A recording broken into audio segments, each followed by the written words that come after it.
இப்போ பேச்சுலர் லைஃப்லாம் இப்போ என்ன ஆகுறது அப்படிங்கிற ரொம்ப கஷ்டம். அதுதான் நீங்கள் கரெக்டாக கேள்வி கேட்பேன்னு நினச்சிங்க. இப்போ இந்த ஊரை நம்பி நிறைய பேர் வேலைக்கு இருக்காங்க. என் கம்பெனிலேயே பல 100 பேருக்கு மேலே வேலை செய்கிறாங்க.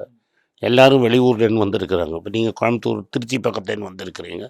கோயம்புத்தூரில் படித்தீங்க, உங்கள் குடும்பம் திருச்சி பக்கத்தில் இருக்குது. நீங்கள் இங்கே தனியாக தான் இருக்கிறீங்க. இப்போ வீட்டில் நீங்கள் சமைக்கிறதும் கஷ்டம். வெளில போய் சாப்பிடலான்னு நிறைய இருக்கும். வெளில எங்கே போய் சாப்பிடுவீங்க இன்றைக்கி?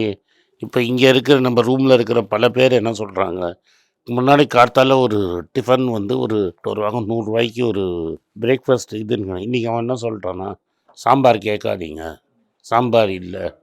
இந்த பொருள் நான் இன்னொரு ஹோட்டலில் போய் கேட்டேன்.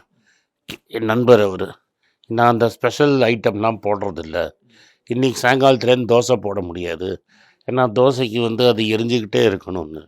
ஸோ இப்போ வந்து எந்தெந்த மெனுவை கட் பண்ணலாங்கிற அளவுக்கு போயிடுச்சு. இங்கே பெங்களூரில் இன்னும் மோசம். ஏன்னா ஐடி கேபிட்டல் அது. இந்தியாவிலேருந்து பல லட்சம் பேர் எல்லா இடத்துலேருந்து அங்கே வந்து தங்கியிருக்கிறாங்க. அங்கே ஹோட்டலில் என்ன பண்ணுது? இப்போ நான் எனக்கு சந்தேகம், 2-3 நாளில் தெரிஞ்சிடும். இந்த கட்டுப்பாடுங்கிறது மெட்ராஸ், பெங்களூரு, ஓரளவு பாம்பேயில் இருக்குது. ஏன் நார்த் இந்தியாவில் இந்த கட்டுப்பாடு ஒன்றும் வரல? அப்போ இந்த டேக்ஸ் பணம் தனியாக போகிற மாதிரி இருக்கிற கமர்ஷியல் சிலிண்டர்லாம் நார்த் இந்தியாவில் கொடுத்துட்டு சவுத் இந்தியாவுக்கு கட்டுப்பாட்டை பண்ணுறாங்களோ? இல்லை, எலெக்ஷனில் வேறு வரப்போகுது இன்னும் 5 மாநிலம். அப்போ இங்கே தானே கொடுக்கணும், இங்கே தானே வரணும். அப்போ இங்கேயும் கேரளாவில் தானே கொடுக்கணும்.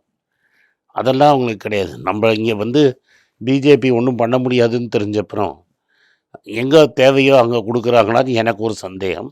இல்லை, மேபி நியூஸில் வரலையா இருக்கும், கொஞ்ச நாளில் அங்கேயும் வந்துடும். இப்போ கமர்ஷியல் சிலிண்டருடைய தட்டுப்பாடு ஒரு பக்கம் பார்க்குறோம்.